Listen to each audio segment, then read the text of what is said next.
Compartilhar a palavra de Deus com você. Vou tentar ser breve. Hoje é um dia especial. Talvez eu passe um pouquinho da hora, mas eu vou procurar não fazer. Eu quero falar então com você hoje sobre uma mentalidade.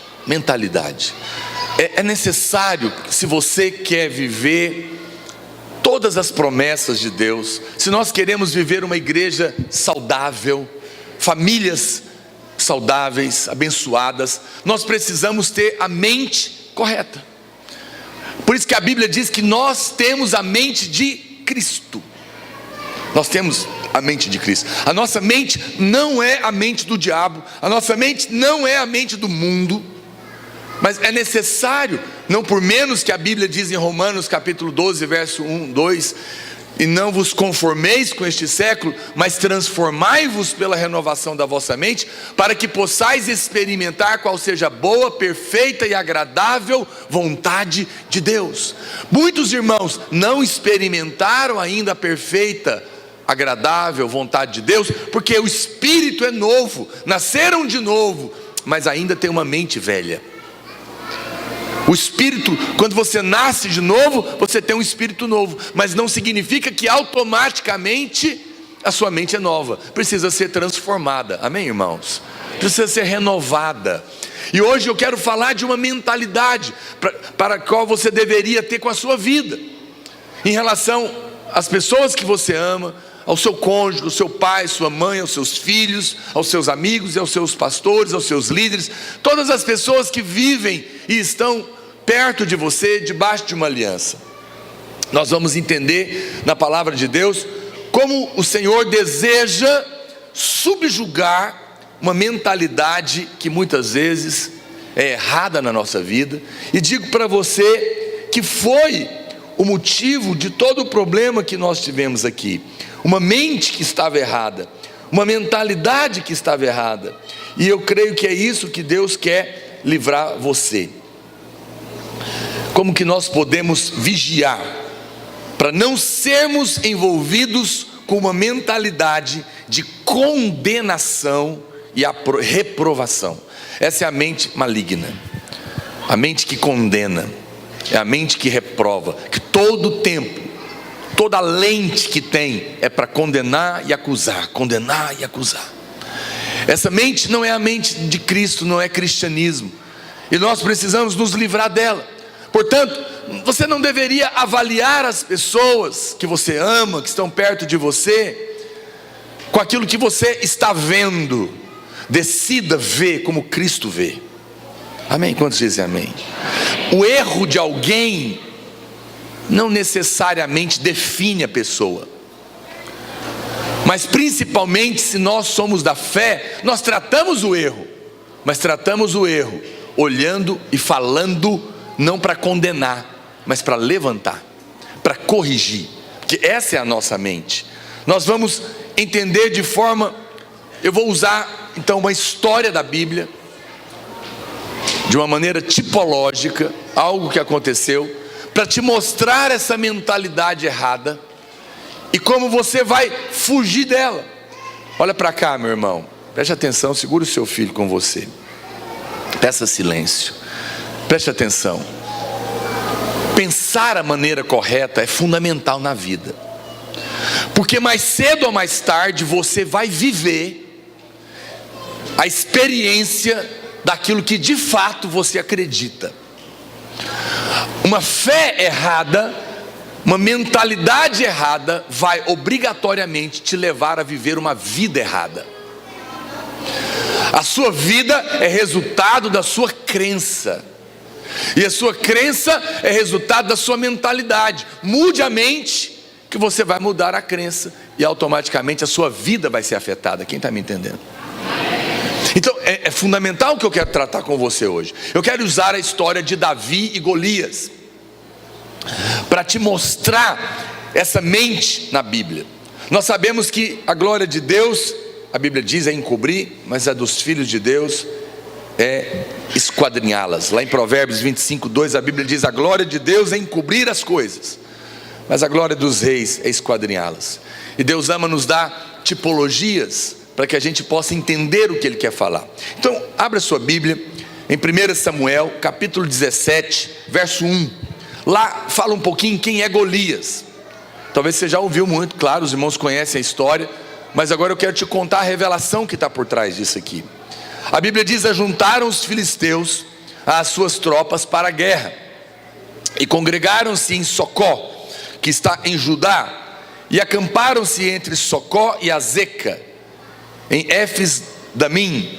Porém Saul e os homens de Israel se ajuntaram e acamparam no vale de Elá, e ali ordenaram a batalha contra os filisteus. Estavam estes no monte do lado da Lém, e os israelitas no outro monte do lado da Quém, e entre eles o vale. Então saiu do arraial dos filisteus um homem guerreiro, cujo nome era Golias de Gate. Diga comigo, Golias de Gate. Ele era dessa cidade, da altura de 6 côvados e 1 palmo. Aqui eu quero que você imagine a cena. Existe uma montanha de um lado, uma montanha do outro, e um vale no meio. De um lado está um exército, do outro exército, e existe um campo de batalha no meio. É o cenário de um estádio de guerra. Era o que ia acontecer ali. Na palavra de Deus, os nomes, elas possuem significado espiritual. E aqui o nosso inimigo está representado por Golias. Davi é um tipo de Cristo, e Golias é o tipo do inimigo. Golias significa, a palavra Golias no original significa expor, descobrir, remover, mas também significa ir para o exílio, ser expulso da sua própria terra. Tudo isso é o significado desse nome. Mas Golias morava na cidade de Gate. Pastor, o que significa a palavra Gate no original? Gate significa lagar. Lagar era o lugar aonde se pisava a uva para fazer o vinho. Mas na Bíblia, se você olhar lá em Apocalipse capítulo 19, verso 15, a Bíblia fala que lagar na Bíblia significa o lagar da ira de Deus. Olha o que diz: saía da sua boca uma espada afiada, para com ela ferir as nações, e ele mesmo as regerá com cetro de ferro, e pessoalmente pisa o lagar do vinho do furor da ira do Deus Todo-Poderoso. Lagar é esse lugar. O lagar aponta para a ira de Deus contra o inimigo e contra todos aqueles que seguem o inimigo. Nós não estamos mais debaixo da ira de Deus, amém? Porque Jesus sofreu toda a ira contra o nosso lugar. Hoje Deus tem pensamentos de paz sobre você. Mas aqueles que se negam a crer, um dia virá e ficará debaixo da ira de Deus, porque Deus virá para acertar as suas contas.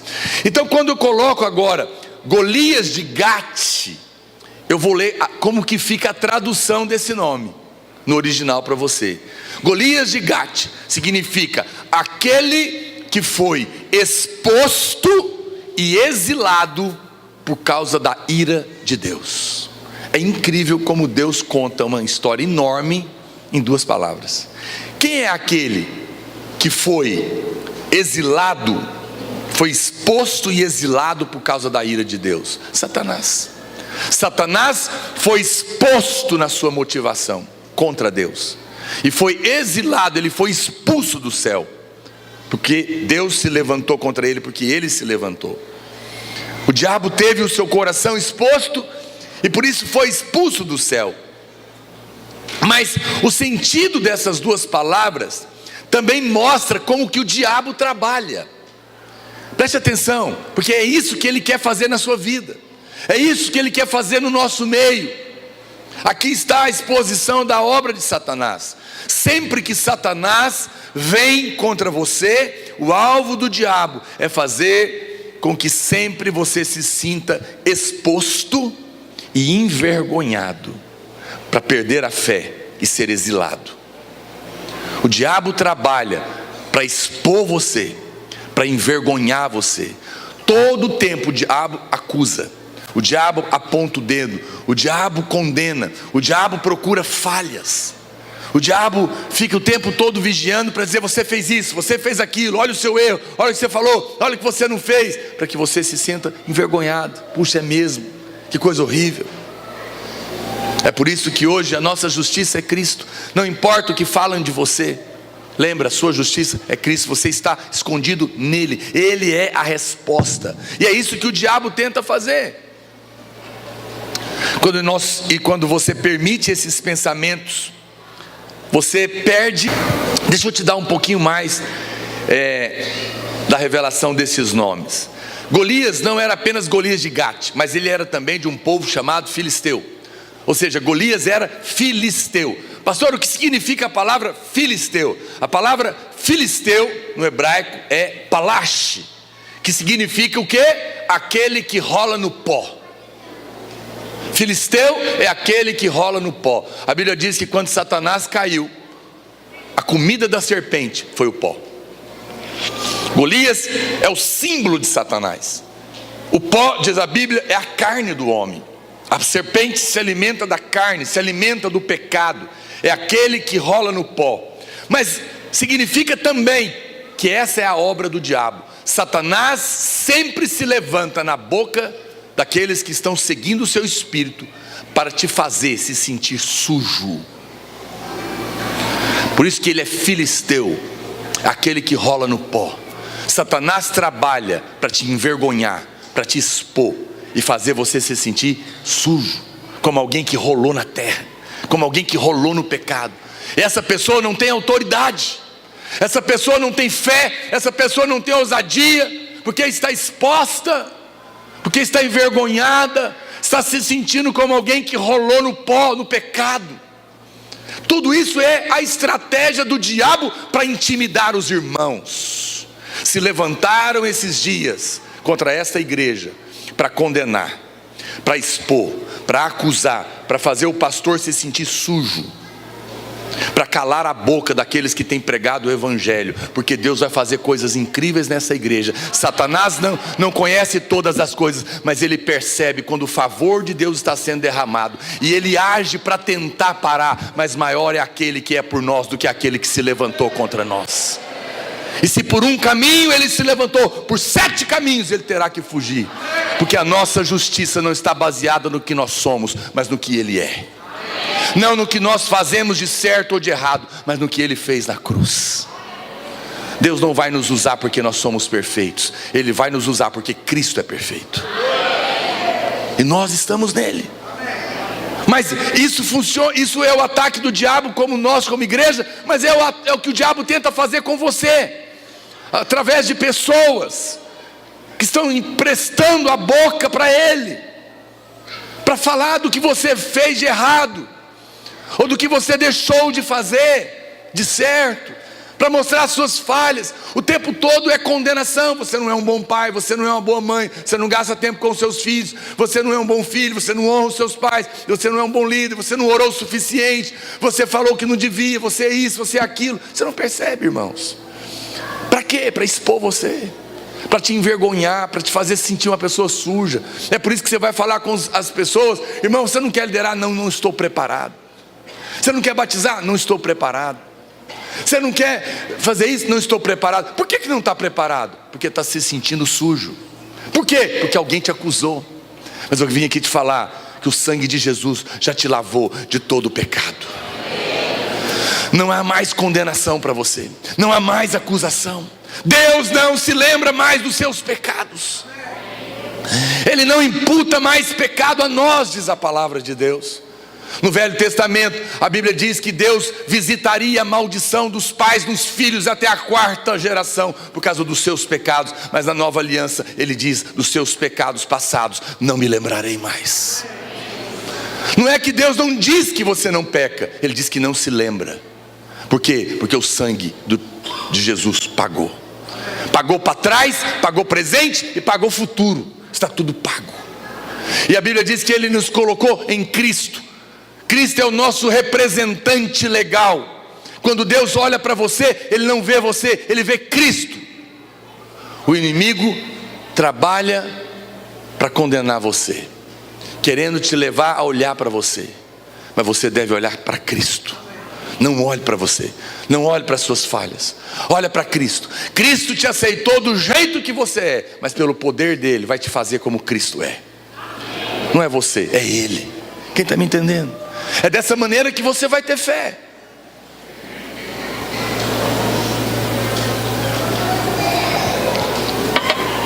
É dessa maneira que você vai se levantar. Aí a Bíblia diz, continuando a leitura, volta lá para mim, 1 Samuel, capítulo 17. Olha o verso 5. Agora, a Bíblia continua dando uma descrição deste homem. Uma descrição, melhor dizendo. Trazia na cabeça um capacete de bronze. Está falando de Golias. E uma couraça de escamas, cujo peso era de 5.000 ciclos de quê, gente? De bronze. De que era o capacete dele? De bronze. De que era a couraça dele? De bronze. Vai guardando. Trazia caneleiras de quê? De bronze nas pernas, e um dardo de bronze entre os ombros. A haste da sua lança era como o eixo de um tecelão, e a ponta da sua lança de 600 ciclos de ferro, e diante dele ia o escudeiro. Muito bem, preste atenção. Na palavra de Deus, todos os metais têm significado. A prata significa redenção, o ouro significa a divindade, a vida de Deus, mas o bronze na Bíblia é juízo, é condenação. Tudo que diz respeito a Golias era bronze. Ele estava vestido com um capacete de bronze, com uma couraça de bronze, com a caneleira de bronze, porque a mente dele era uma mente de condenação. O coração dele era um coração de condenação. Não se importava, não tinha amor, não se importava com ninguém.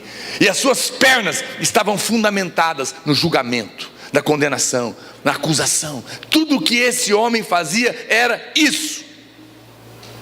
Ele tinha um coração cheio, uma mentalidade para condenar as pessoas, para julgar, para apontar os erros, para apontar as falhas. Na vida da igreja, nós precisamos tirar essa mentalidade fora. Você pode falar do erro? Pode, mas nunca condene. Vou te dar um exemplo. Imagine que um irmão lá da sua cela minta. Ele mentiu. Mentir é feio? O diabo é o pai da mentira. Nós não deveríamos mentir. Mentir não combina conosco. Mas você não vai chegar para o seu filho, ou para o seu marido, ou para a sua mulher, ou para o seu irmão, quando ele mentir, você não vai virar para ele e falar: você é um mentiroso, hein? Não. Você vai dizer: querido, você mentiu, mas isso não combina com você, porque você não é filho do diabo, você é filho de Deus. Filhos de Deus não precisam mentir. Percebe a diferença? Eu ataquei a mentira, mas eu não destruí o irmão. Eu disse para ele: você é digno, você é filho de Deus, você é lavado pelo sangue do Cordeiro, você é justiça de Cristo. A mentira que você cometeu não combina com você. Saia disso, porque você não precisa dela. Eu ataquei o irmão? Não, mas eu ataquei a mentira. É assim que nós nos portamos. Nós não colocamos adjetivos para condenar o irmão porque ele errou. Nós tratamos o erro, mas não atacamos a pessoa. Quem está me entendendo? Essa é a dignidade dos filhos de Deus. No mundo não, o mundo destrói uns aos outros. Ó, lá vem a fofoqueira. Não. Mas pastor, não tem irmãs que fofocam na igreja? Sim ou não? Mas eu não digo que ela é fofoqueira. Eu digo: querida, você fofocou, mas isso não combina com você, porque você é mulher de Deus. Da sua boca não deve jorrar o doce e o amargo, porque você é boca de Deus na terra. Amada, você não precisa disso. Fale só aquilo que é santo. Fale aquilo que é para edificar, porque é isso que combina com você. Olha, irmãos, essa é uma exortação do Novo Testamento. Essa exortação é muito mais poderosa do que atacar, do que a condenar. Não diga para o seu marido: você é isso, você é aquilo, ou você não é isso. Não diga isso para os seus filhos. Não diga: você é burro, você não aprende. Isso é atacar a pessoa. Olhe para ela como Cristo vê. Como que eu vou dizer para um filho de Deus que ele é burro, sendo que eu tenho a mente de Cristo?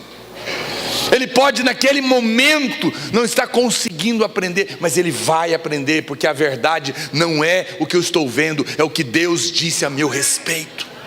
Alguém pode dizer amém? Nós falamos em fé o que Deus fala.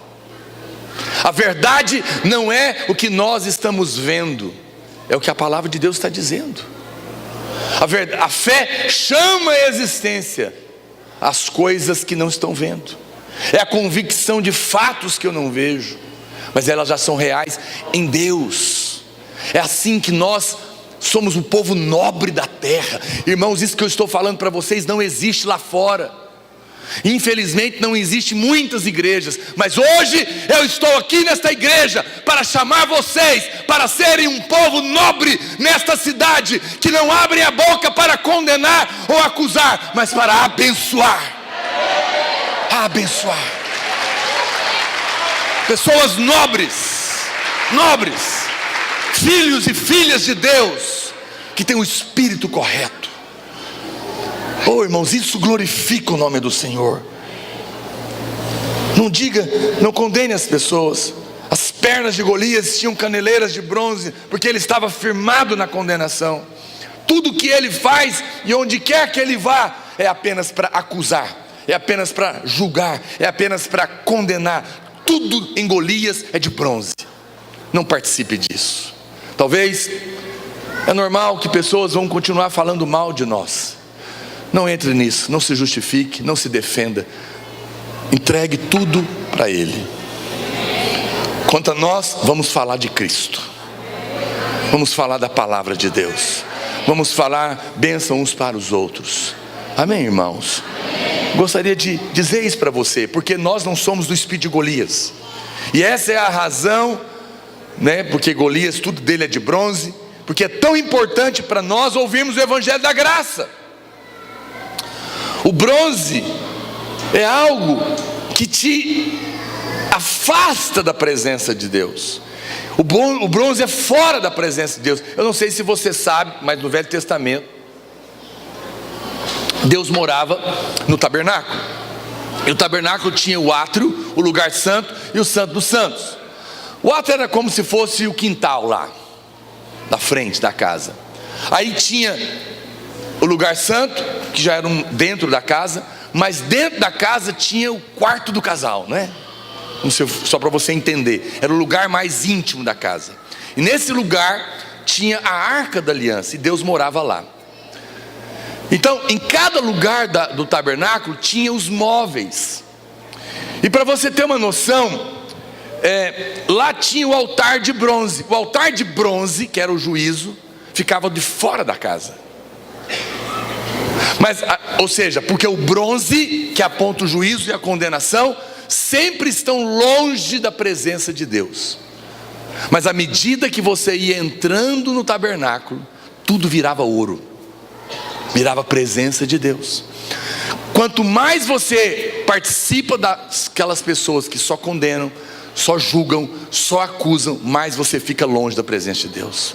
Quanto mais você entende a graça e o favor imerecido de Deus, e menos tem uma mentalidade de condenar e julgar as pessoas, mais próximo você fica do Santo dos Santos, mais próximo você fica da presença de Deus. Quanto mais você se aproxima, mais o ouro da justiça de Cristo é colocado sobre a sua vida. Na presença de Deus nós não vemos os defeitos. Sabia? Tudo que estava lá dentro da casa, os móveis e também a própria casa, era de madeira. Mas lá dentro era madeira revestida de ouro. Aqui na igreja, a madeira fala do homem na Bíblia, mas na vida da igreja existem madeiras. Mas quando nós temos a mentalidade correta, a gente vê madeiras revestidas de ouro.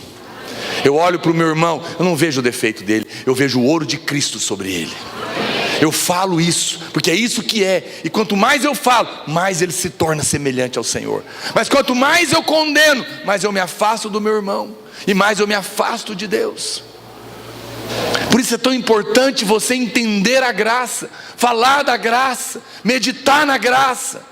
Deixa eu te explicar uma coisa. Quando nós pecamos, Deus poderia nos tratar de 3 maneiras. Preste atenção, diga comigo: justiça, misericórdia e graça. O homem pecou, e a Bíblia diz que os nossos pecados mataram o Filho de Deus. Nós somos o assassino do Filho de Deus, por causa dos nossos pecados. A justiça de Deus deveria dar a nós o que nós merecemos, porque justiça, diga justiça, diga alto, justiça, é Deus dando ao homem o que ele merece. Outro dia um artista enlouquecido falou na televisão, não sabe o que está falando, eu só quero o que eu mereço. Nunca diga isso, você não sabe o que você está falando. Quem quer só o que merece está frito, porque todo homem pecou e merece o inferno. E justiça é Deus dar ao homem o que ele merece. O homem matou o Filho de Deus pelos seus pecados, merecia o inferno. Isso é justiça. Misericórdia, diga comigo, misericórdia, é Deus não dar ao homem, diga, é Deus não dar ao homem o que ele merece. O que ele merecia? O inferno. O que é misericórdia? É Deus dizer para o assassino do filho dele: eu não vou te matar, eu te perdoo, eu não vou dar para você o que você merece, o inferno. Isso é misericórdia. Mas seria apenas um assassino perdoado. Ah, lembra aquele fulano? Sei, foi preso. Não, o juiz perdoou ele, mas ele matou. Mas está perdoado. Isso é misericórdia. Diga comigo, justiça é Deus dar ao homem o que ele merece. Misericórdia é Deus não dar ao homem o que ele merece. Mas diga graça, é Deus dar ao homem o que Cristo merece. O que Cristo merece. Veja, isso é a loucura do Evangelho. Deus pega a cada um de nós, o assassino do seu filho, por causa dos nossos pecados, e não apenas nos perdoa, quanto nos faz filhos e herdeiro dele. Você seria capaz de pegar o bandido que matou o seu filho e adotá-lo para ser o seu herdeiro no lugar do seu filho morto? Isso é a loucura do Evangelho.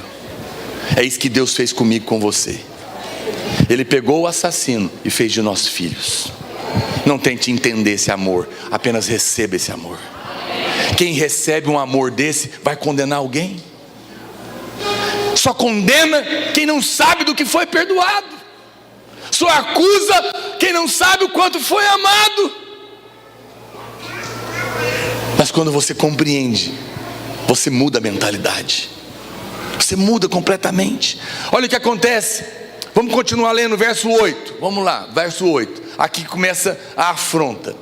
Parou Golias, chamou as tropas de Israel e disse-lhes: para que saís, formando-vos em linha de batalha? Não sou eu filisteu, e vós servos de Saul?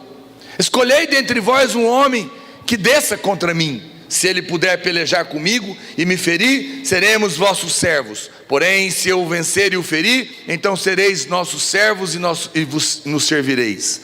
Disse mais o filisteu: hoje afronto, diga afronto, afronto as tropas de Israel. Dai-me um homem para que ambos pelejemos. Ouvindo Saul e todo Israel estas palavras dos filisteus, espantaram-se e temeram muito, ficaram com medo. O desafio de Golias, a Bíblia chama ele de afronta. No original, a palavra significa reprovar, criticar, condenar, para produzir medo e vergonha. Davi aponta para Cristo, mas Golias aponta para Satanás. A Bíblia diz que toda afronta do diabo é em forma de crítica, de condenação, para produzir medo em você e vergonha. Tudo que o diabo faz é te criticar. Tudo que o diabo faz é para te envergonhar, para que você fique com medo, para que você fique intimidado. Tudo que o diabo faz é reprovar você. Você é incapaz, você é inconstante, você não tem disciplina, você é isso, você é aquilo, você não faz, você não pode, para roubar a sua fé. para te abater, para te fazer sentir envergonhado, para ter medo do amanhã. Todo o tempo, essa é a mentalidade. É incrível como há pastores e que irmãos que acham que se eu criticar e envergonhar, eu vou fazer a pessoa reagir. Tem pastores que são assim, e tem irmãos que são assim também. Não, eu falei mesmo, falei umas boas para ver se ele acorda. Você não vale nada, você não vai dar nada na vida, você é incapaz, reage, vamos ver. Puxa, isso não é a mentalidade de Cristo. Isso não produz fé. Isso é a mentalidade do mundo, é a mentalidade da autoajuda. Criticar para tentar furar os bloqueios emocionais. Aí ele xinga, aí ele critica, aí ele diminui, ele zomba. Quem fala isso é mentalidade de Golias. Nós não, nós falamos a palavra de Deus. Amado, levanta porque o Senhor é contigo. Vai trabalhar porque as portas já estão abertas. Creia, o favor de Deus já foi derramado na sua vida. Não é porque você, olha para mim, não é porque você merece, mas porque você é amado, porque você é filho. O pregador subiu aqui, filho do cantor. Não critique. Das crianças é o reino de Deus. Mas segura ele.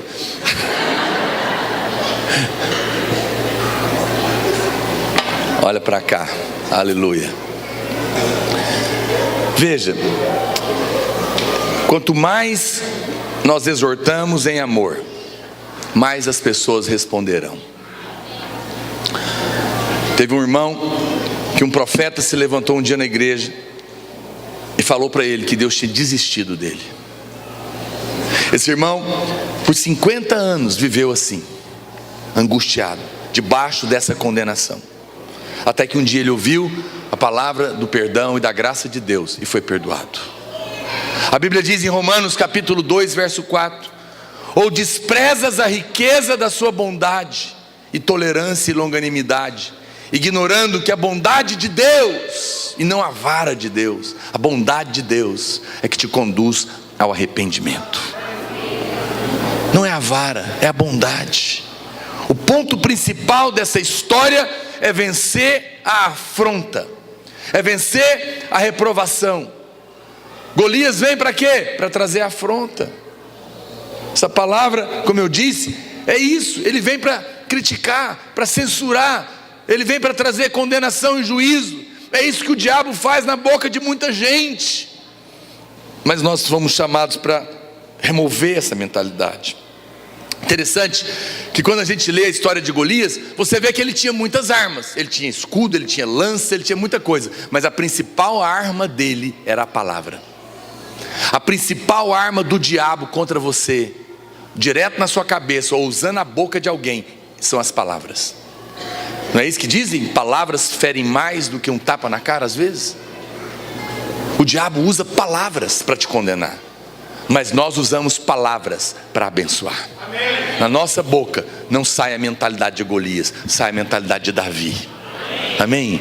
Sai a mentalidade de Cristo. Não condene, não sai da sua boca, não deixe a sua boca ser usada pelo diabo. Todo pensamento que produz angústia, tristeza, abatimento, prostração, incredulidade, foi o diabo que colocou na sua cabeça. Todas as vezes que alguém vem para falar contra você, é o diabo que está falando. Pessoas se levantam contra mim: você é um pastor inseguro, você é indeciso, você é isso, você é aquilo, você perdeu sua unção, você não sei o quê. O que é isso? Golias falando comigo, Golias tentando me condenar, Golias tentando me acusar, Golias tentando me parar. Mas a minha justiça é Cristo. A minha justiça é Cristo. Eu não tenho, olha, sabe o que significa que a minha justiça é Cristo? Ele me representa. Por isso eu não tenho nada a provar, eu não tenho nada a perder, e por isso não tenho nada a temer, porque eu estou escondido nele. Mas Golias quer te intimidar, Golias quer te parar. O diabo imita Deus, ele tenta. Deus fez tudo pela sua palavra, mas ele fez para construir. O diabo usa a palavra para destruir. Nós usamos a palavra para edificar. Nós não estamos entre aqueles que condenam, amém, irmãos? Sempre é para produzir vergonha. Aí a Bíblia diz que o pai de Davi entra em cena, e ele envia agora Davi. Davi vai aparecer agora, e usa Davi para levar alimento. Olha o que diz a Bíblia nos versos 17, vai lá para o 17, irmão, preste atenção. Os irmãos estão comigo? Estão cansados? Se tiver, não tem problema, eu prego para gente cansada também. Mas eu estou aqui, vamos lá. Disse-lhe Jessé a Davi, seu filho: leva, peço-te para teus irmãos um efa deste trigo tostado e estes 10 pães, e corre a levá-los ao acampamento a teus irmãos. Porém, esses 10 queijos leva-os ao comandante de 1000, e visitarás teus irmãos, a ver se vão bem, e trarás uma prova de como passam. Saul e eles e todos os homens de Israel estão no vale de Elá, pelejando com os filisteus. Davi, pois, no dia seguinte se levantou de madrugada, deixou as ovelhas com um guarda, carregou-se e partiu, como Jessé lhe ordenara. E chegou ao acampamento quando já as tropas saíam para formar-se em ordem de batalha, e a gritos chamavam a peleja.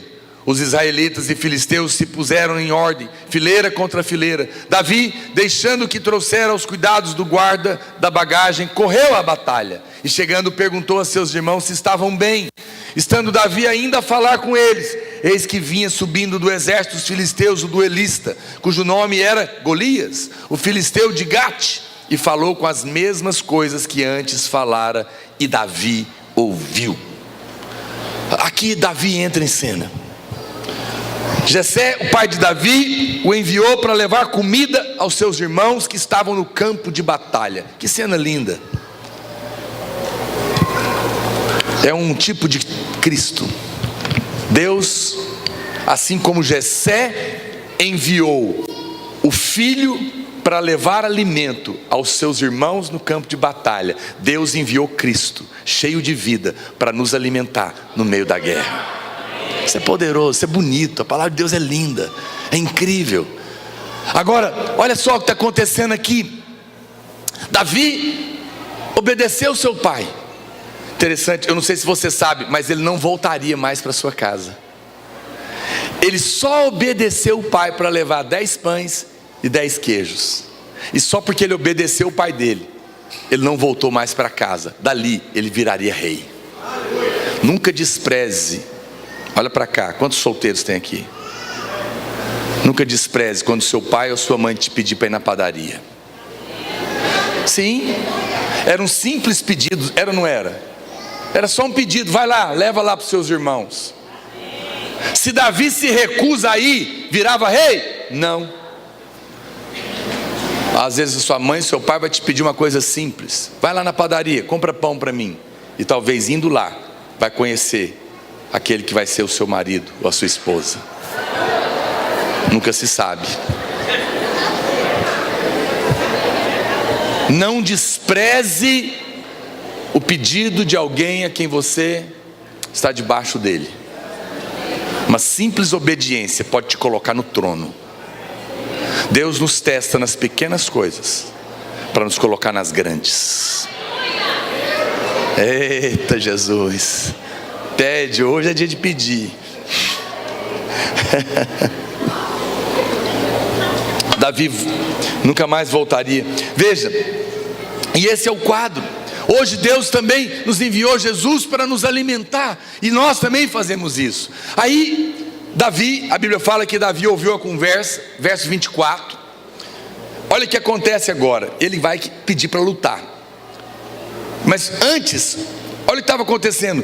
Todos os israelitas, vendo aquele homem, fugiram de diante dele, e temiam grandemente, e diziam uns aos outros: viste aquele homem que subiu? Pois subiu para afrontar a Israel. A quem o matar, o rei cumulará de grandes riquezas, e lhe dará a mulher e a filha, e a casa do seu pai isentará de impostos em Israel. Ufa! Quem gostaria de casar com a filha do rei e ainda nunca mais ter que pagar imposto na vida? O melhor aqui é não ter que pagar imposto, né, gente? Nunca mais, imagina um negócio desse. Nunca mais precisa pagar imposto. É maravilhoso um negócio desse. Aí a Bíblia diz: então falou Davi aos homens que estavam consigo, dizendo: como é que é? O que farão aquele homem que ferir este filisteu e tirar a afronta de Israel? Quem é, pois, esse incircunciso filisteu? Circunciso significava aquele que não está debaixo da aliança de Deus. Quem é, pois, para afrontar, para intimidar, para criticar, para expor o erro, para produzir medo e vergonha no exército do Deus vivo? E o povo lhe repetiu as mesmas palavras, assim dizendo: assim farão ao homem que o ferir. Na recompensa que estava prometida. Deus fica feliz quando você quer a recompensa. Há uma recompensa para os filhos de Deus. Nós somos salvos, nós somos amados, nós somos perdoados, nós somos favorecidos. Mas também é verdadeiro que alguns vão ganhar uma coroa. E Deus fica feliz que você queira a coroa naquele dia. E Davi estava interessado. Agora, a recompensa era para quem? Era para quem tirasse a afronta, tirasse a reprovação, a condenação de Golias sobre Israel. Você sabe o que eu estou fazendo aqui hoje? Eu estou tirando a afronta de sobre a sua vida. Eu estou quebrando toda a condenação do diabo, seja na boca de quem quer que seja, ou direto na sua cabeça, que o diabo tenta te condenar, dizendo que você é amado, que você é perdoado, que a ira de Deus já foi derramada sobre Cristo, que Deus não está zangado com você, que você é amado, que o favor de Deus está sobre você. Sabe por que eu estou fazendo isso? Porque eu tenho um interesse, eu quero receber uma coroa naquele dia. E hoje eu estou aqui te chamando para fazer parte disso, para também fazer parte daqueles que estão pregando o evangelho que tira a culpa. Quantos podem dizer amém? Davi estava fazendo isso. Davi estava tirando a afronta. Mas aqui, nesse momento, entra em cena um personagem. Olha para mim. O irmão mais velho de Davi entra em cena.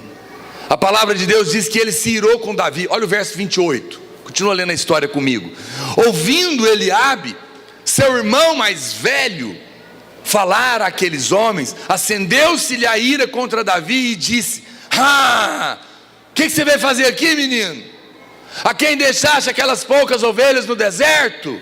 Bem conheço sua presunção, pastorzinho de meia tigela, e a sua maldade.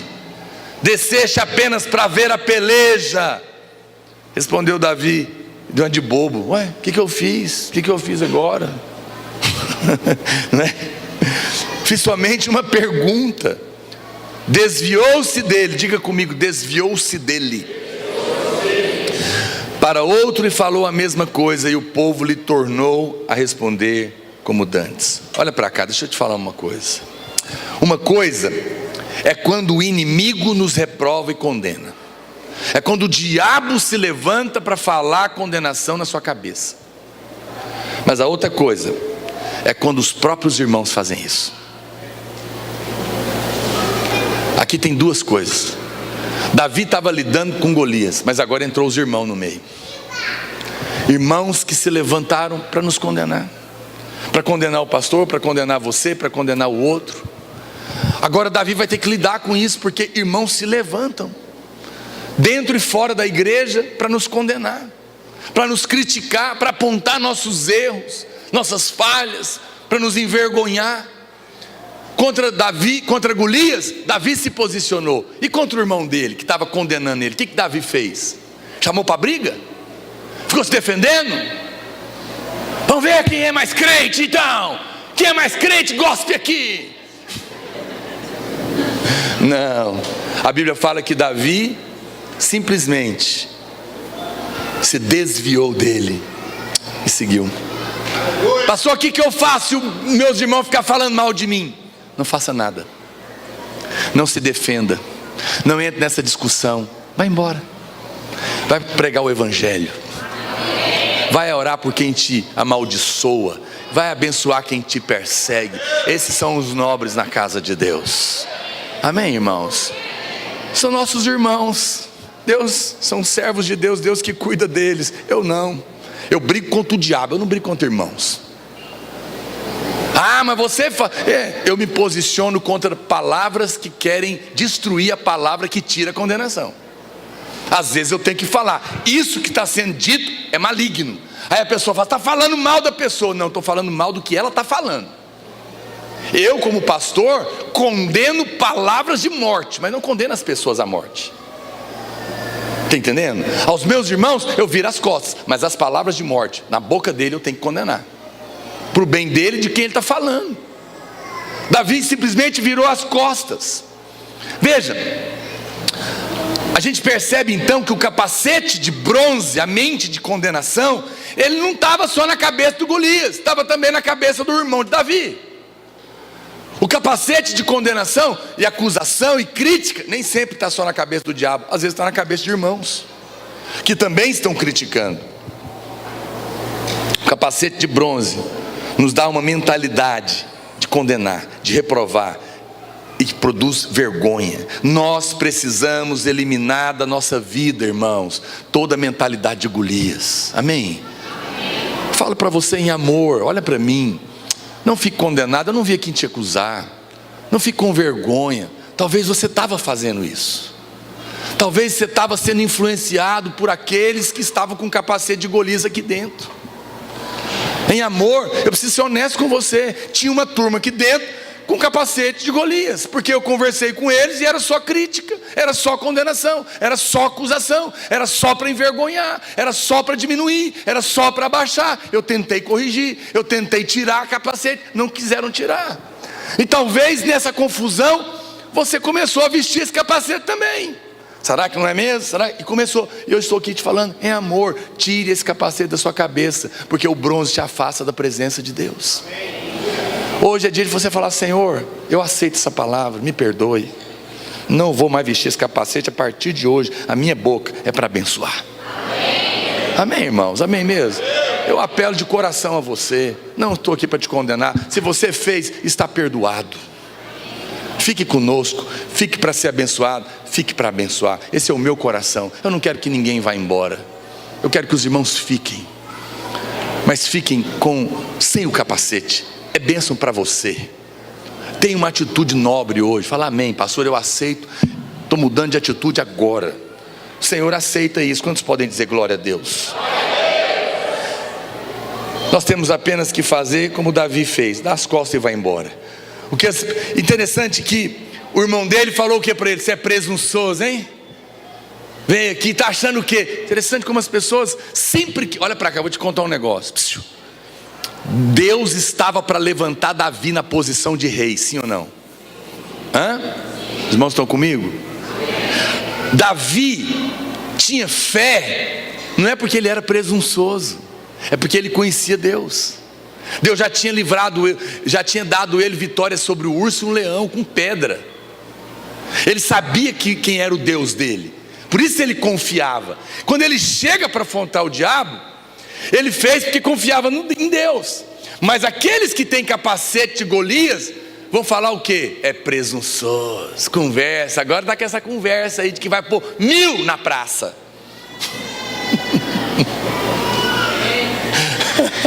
Presunçoso. Não, os irmãos vão levar muito mais do que 1000 para o céu. Mas não é porque vocês são maravilhosos, mas é porque o seu Deus é maravilhoso.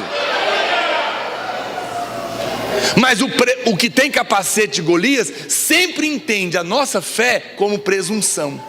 Então a gente não pode falar que o prédio melhorou, a gente não pode falar que as contas foram pagas, a gente não pode falar que está querendo comprar um lote, a gente não pode falar que as coisas melhoraram, porque tudo é para criticar. Não consegue ver com bons olhos, não consegue celebrar. Mas nós não estamos falando isso para se gabar, nós estamos falando: olha gente, como Deus é bom e misericordioso, está mudando a nossa sorte.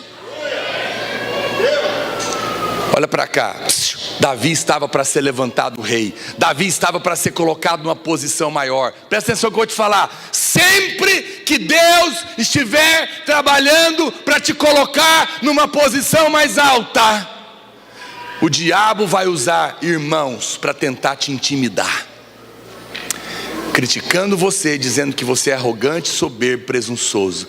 Simplesmente dê as costas. Não bate boca, não se defenda, não discuta. Vai para Deus, porque o Senhor vai te colocar lá. Amém? Esse é o Espírito, essa é a prova, é assim mesmo. A verdadeira preocupação de Davi era com a reprovação, era com a condenação que Israel estava sofrendo pelo inimigo. Hoje, eu e você devemos ter a preocupação, a mesma preocupação de reprovar a condenação na vida da igreja. Nós precisamos estar entre aqueles que destroem, aqueles que destroem a mentalidade, estar entre aqueles que destroem essa mentalidade. Aí, olha o que vai acontecer, já estou indo para o final, verso 38, põe lá no verso 38. Davi, eu acho que Saul riu com a proposta, mas Davi que falou para ele: não, eu matei um urso, matei um leão, deixa eu lutar. E Saul aceita, e agora vai querer colocar a armadura nele. Aí diz: Saul vestiu a Davi da sua armadura, olha para cá, e lhe pôs sobre a cabeça o quê? O que Saul pôs em Davi, gente? Um capacete de bronze. Esse era a armadura de Saul, o rei, a mesma do Golias, e o vestiu de uma couraça. Davi cingiu a espada sobre a armadura e experimentou andar, pois jamais o havia usado. Então disse Davi a Saul: não posso andar com isso, porque nunca usei. Aleluia. Tomou o seu cajado na mão e escolheu para si 5 pedras lisas do ribeiro, e as pôs no alforje de pastor que trazia, a saber, no surrão, e lançando mão da sua funda, foi-se chegando ao filisteu. Olha o que está escrito aqui: Saul tentou vestir Davi com a sua armadura. É a primeira coisa que se menciona, é que Saul colocou um capacete de bronze na cabeça dele. E como você sabe, capacete de bronze é mentalidade de reprovação, de condenação, que produz vergonha. Aí aqui a gente entende então por que naquele exército de Israel ninguém tinha fé. Sabe por que eles não tinham fé para enfrentar Golias? Porque eles estavam usando as mesmas armas de Golias. Quando você tem uma mente para condenar, para criticar, para envergonhar, você não tem fé para enfrentar o diabo, porque você está lutando com a mesma arma dele. Quando você tira a condenação da sua boca, tira da sua mente, uma mente que acusa, a fé volta. Mas quando você está entre aqueles que condenam, você não tem fé para enfrentar o acusador, porque você está lutando com a mesma arma. Quem está me entendendo? Viu? Eles não tinham fé porque a armadura deles era igual. Davi fala: não, eu não quero isso não, nunca usei isso, não vou colocar, não vou entrar para esse time. Quantos irmãos hoje pensam em edificar a igreja desse jeito? O tempo todo reprovando, né? Julgando, condenando, criticando. Não vão abençoar a igreja assim. Davi não aceitou a armadura. Davi se vestiu como pastor. Foi isso que ele fez. Davi vestiu como pastor, pegou as armas de pastor e foi com o alforje do pastor para lutar contra o diabo. Se você quer vencer Satanás, não se vista como ele. Se vista com a roupa de pastor que você é. Você é um rei e um sacerdote. Nós não lutamos com as mesmas armas do diabo. O diabo veio para condenar. Nós vivemos para abençoar, para perdoar, para falar palavras de fé. Amém, irmãos? O nosso trabalho é confrontar as obras de Golias na vida dos irmãos, a mentalidade de condenação. Todo pastor deve condenar a mentalidade de condenação na vida da igreja. Nós não estamos aqui para criar uma mente de juízo para você, e nem para alimentar isso. Davi condenou aquela mentalidade. Esse é o nosso chamado. E não é por acaso que Davi atingiu a testa de Golias. Quando ele taca a pedra, aonde que a pedra pega, gente? Porque todo homem de Deus, toda mulher de Deus precisa atacar a mente de condenação em si mesmo e na vida dos irmãos. Por isso a pedrada pegou na testa. Eu não sei se o capacete cobria, se o capacete era por fora. O fato, dizem que cobria, é que ele tacou com força para romper o bronze e matar a condenação.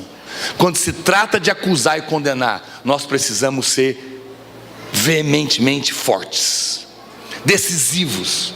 Tem pessoas que assustam comigo. Não, é porque quando se trata de condenação, eu tenho que ser incisivo para romper com a condenação e a acusação contra os irmãos. Não posso permitir. Davi lançou a pedra. É esta mentalidade que traz a morte para a vida da igreja. Nós precisamos exortar com severidade todas as vezes que a mentalidade de condenação estiver no nosso meio. É preciso ser forte para condenar a condenação. Golias, com todo o seu gigantismo, se levanta para fazer nos sentirmos excluídos, reprovados, desarraigados da presença de Deus, debaixo da ira de Deus. Mas o Senhor fará com que esse espírito de intimidação se dobre diante de nós. Ele fez isso com Golias. Ele se posicionou. E o Senhor é por nós. É interessante que quando você lê, os irmãos aqui do teclado, por favor, pode subir. Interessante que quando você lê a respeito de Golias, tudo em Golias era 6. Ele tinha 6 dedos das mãos, 6 dedos dos pés. A sua lança era, o seu peso aqui de uma das suas armas era 6. Tudo era 6 nele. Porque 6 é o número do homem. Mas o número do homem 6 vezes é 666. Mostrando que tudo em Golias é a mente do anticristo, é a mente do diabo. Tudo é voltado. Quantas vezes qualquer pregação que ignore a obra de Cristo é pregação que está debaixo da influência do anticristo.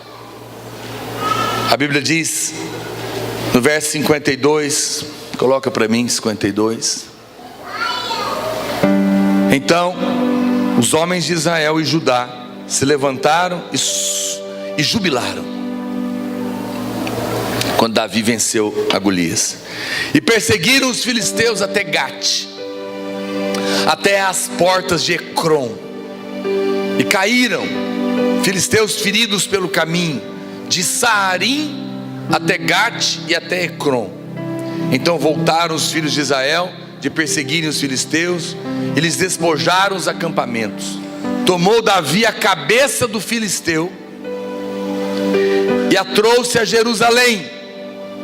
Porém as armas dele pô-las Davi na sua tenda. A palavra de Deus nada é por acaso, nenhum nome. Interessante que a Bíblia fala aqui das portas de Ecrom. Essas portas de Ecrom é uma referência a Mateus 16, onde Jesus fala das portas do inferno.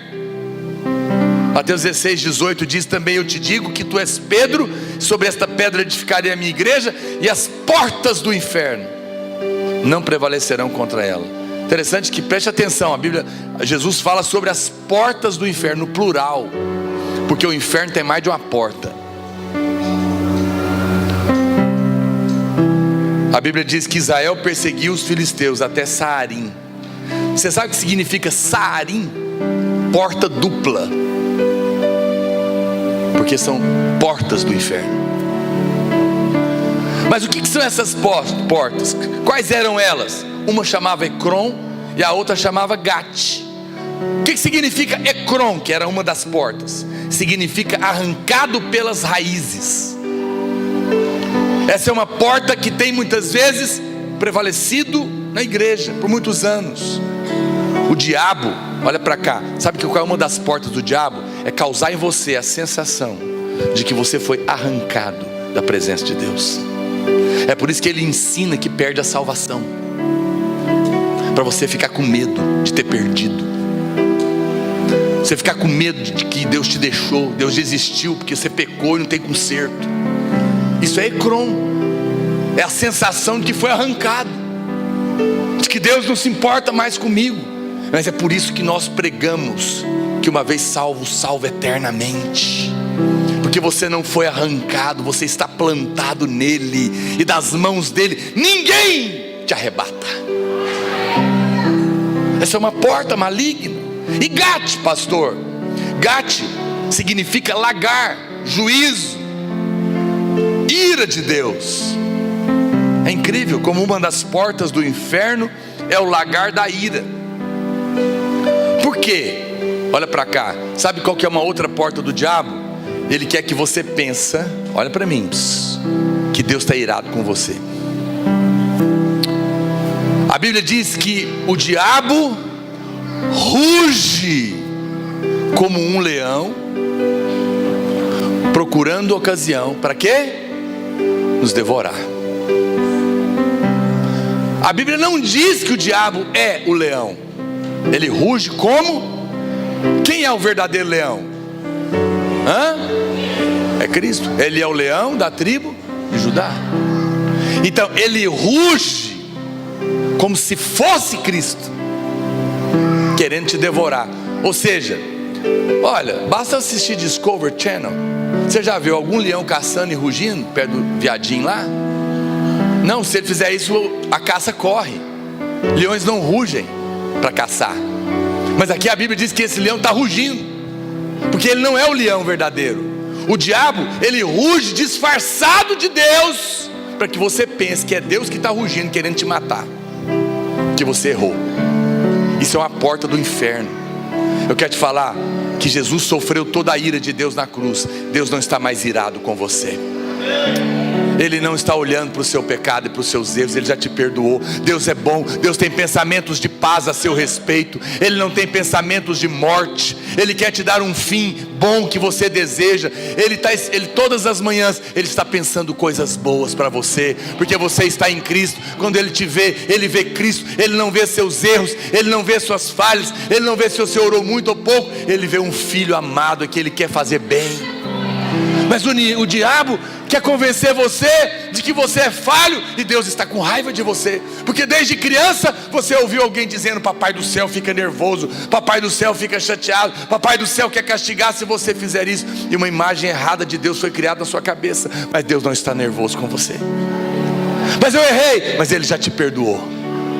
Não há mais ira para os irmãos. Fique em paz. Deus está feliz com você, porque Ele está feliz com Cristo, e você está em Cristo. E se Cristo acertou, você acertou, porque tudo que diz respeito a Cristo agora diz respeito a você. 1 João 4,17 diz: tal qual Ele é, nós somos neste mundo. Cristo é abençoado, você é abençoado. Cristo é amado, você é amado. Deus está feliz com Cristo, Ele está feliz com você. Não tem mais ira sobre Ele, não tem mais sobre você. Você pode ter paz, mas a porta do inferno é querer te condenar, para você ficar mal, abatido, angustiado. Mas é interessante, preste atenção, que se você entende que essas portas, elas vão cair por terra nesses dias, por causa do evangelho da graça de Deus que tem sido pregado. Davi derrubou o gigante com a pedra, mas usou a própria espada dele para matar ele. A espada do diabo é a morte. E sabe o que Hebreus 2,14 fala? Que Jesus também usou a própria espada de Satanás para matar ele. Olha lá, está lá. Olha o que diz a parte. Vou ler tudo. Visto pois que os filhos têm participação comum de carne e sangue, deste também ele igualmente participou. Para quê, irmãos? Para que por sua morte destruísse aquele que tem o poder da morte, a saber, o diabo, e livrasse todos que pelo pavor da morte estavam sujeitos à escravidão por toda a vida. Golias não foi morto pela pedrada, a pedrada derrubou ele, mas Davi matou ele com a espada dele. Deus matou o diabo com a própria espada dele. Na sua morte, Ele matou a morte. Você não precisa ter medo mais. E livrou a todos que estavam com medo de morrer. Você sabia que crente não morre? No Novo Testamento, a Bíblia nunca usa a palavra morte para crente. Todas as vezes que no Novo Testamento um crente morre, a Bíblia fala que dormiu. A morte é um espírito, é um demônio, é o último inimigo a ser vencido. Mas Jesus já matou essa morte em relação a nós. Por isso que Ele fala que quem crer em mim, ainda que morra, viverá. Quem crer em mim não morre mais, já passou. Golias de Gata significa Gat. Golias de Gat, Golgotá. Jesus morreu no Golgotá, no Golias de Gat. Golgate se tornou com o tempo Gólgata. Gólgata significa lugar do crânio, ou lugar da caveira. Mas qual crânio? O de Golias, a mente da condenação. Jesus morreu no mesmo lugar que foi pendurada a cabeça de Golias, porque pela sua morte Ele perdoou os nossos pecados e expôs a mente da condenação, para que nós tenhamos paz. Meu Deus, a palavra de Deus é incrível. Qual livro você vai achar uma coisa dessa? É poderosa demais. Não é nada por acaso. Davi expôs a cabeça da condenação, para dizer: está quebrado toda acusação na sua vida. Jesus, com a sua morte, no mesmo lugar onde a cabeça de Golias foi pendurada, morreu para te perdoar e dizer para você nessa noite: não há mais acusação sobre a sua vida, não há mais condenação. Viva em paz, em nome de Jesus. Aleluia, aplauda o Senhor. Vamos ficar de pé. Oh, aleluia. O Senhor quer remover toda a condenação da sua vida hoje, meu irmão.